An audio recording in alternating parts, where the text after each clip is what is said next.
तो संसद में सत्ता पक्ष और कांग्रेस के बीच लगातार जंग देखने को मिल रही है। खबर यह है कि बीजेपी अब राहुल गांधी के खिलाफ प्रिविलेज मोशन नहीं लाएगी, लेकिन कल निशिकांत दुबे ने राहुल गांधी के खिलाफ सब्सटेंटिव मोशन को पेश किया। उन्होंने राहुल पर देश को गुमराह करने का आरोप लगाया है। निशिकांत दुबे ने राहुल की संसद सदस्यता खत्म करने और चुनाव लड़ने पर लाइफ टाइम बैन लगाने की मांग की है और यह भी आरोप लगाया कि सोरोस फाउंडेशन और देश को टुकड़े करने वाली ताकतों के साथ मिलकर विपक्ष के नेता राहुल गांधी भारत का विभाजन करना चाहते हैं। अब इसके जवाब में राहुल गांधी ने सोशल मीडिया पर वीडियो शेयर किया और उसमें सीधे सीधे कहा कि एफआईआर हो, मुकदमा दर्ज हुआ या प्रिविलेज प्रस्ताव लाएं, मैं किसानों के लिए लड़ूंगा। अन्नदाताओं के हितों से किसान विरोधी मोदी सरकार को समझौता नहीं करने देंगे। ऐसे में सवाल ये कि राहुल संसद में नियम तोड़ते या सरकार को आईना दिखाते। आज इसी मुद्दे पर हम चर्चा करेंगे। हमारे साथ वरिष्ठ सहयोगी और राजनीतिक मेहमान जुड़ गए हैं चर्चा के लिए। आगे परिचय कराऊंगी, लेकिन उससे पहले सुनिए कल संसद की कार्यवाही को लेकर इन आरोप और प्रत्यारोपों के बीच किस तरह के पॉलिटिकल रिएक्शन सामने आए। सुनिए पहले। और फूड सिक्योरिटी के लिए कांग्रेस पार्टी और हिंदुस्तान लड़ी थी। नरेंद्र मोदी जी ने हमारी फूड सिक्योरिटी, हमारे किसानों को धोखा दिया है।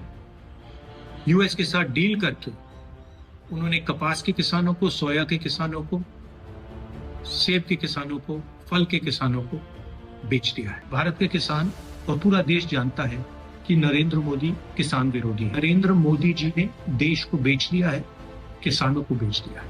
आप मेरे ऊपर केस डालो, गाली दो, जो भी आपको करना है करो, प्रिविलेज मोशन डालना है वो डाल दो, कोई फर्क नहीं पड़ता। आप कुछ भी करना है कर लो, मैं किसानों के साथ खड़ा हूं, एक इंच पीछे नहीं हटा। राहुल गांधी जी के खिलाफ कि वो देश को तोड़ने वाली साजिशों के साथ, सोरोस के साथ, यूएसएड के साथ, फोर्ड फाउंडेशन के साथ किस तरह से मिलकर देश को गुमराह कर रहे हैं, सेना के मनोबल को गिरा रहे हैं और जितनी विरोधी शक्तियां हैं उनके साथ मिलकर भारत को टुकड़े टुकड़े कर देना चाहते हैं। उसके लिए मैंने एक सब्सटेंसिव मोशन जो है माननीय स्पीकर साहब को मूव किया है कि इस पर चर्चा हो और राहुल गांधी की सदस्यता खत्म हो और वो चुनाव लड़ने के लिए जिंदगी भर के लिए डिबार्ड हो। राहुल जी के खिलाफ अगर सदस्यता के लिए निशिकांत दुबे लाएंगे तो सबसे पहले तो निशिकांत दुबे की सदस्यता खत्म हो जानी चाहिए।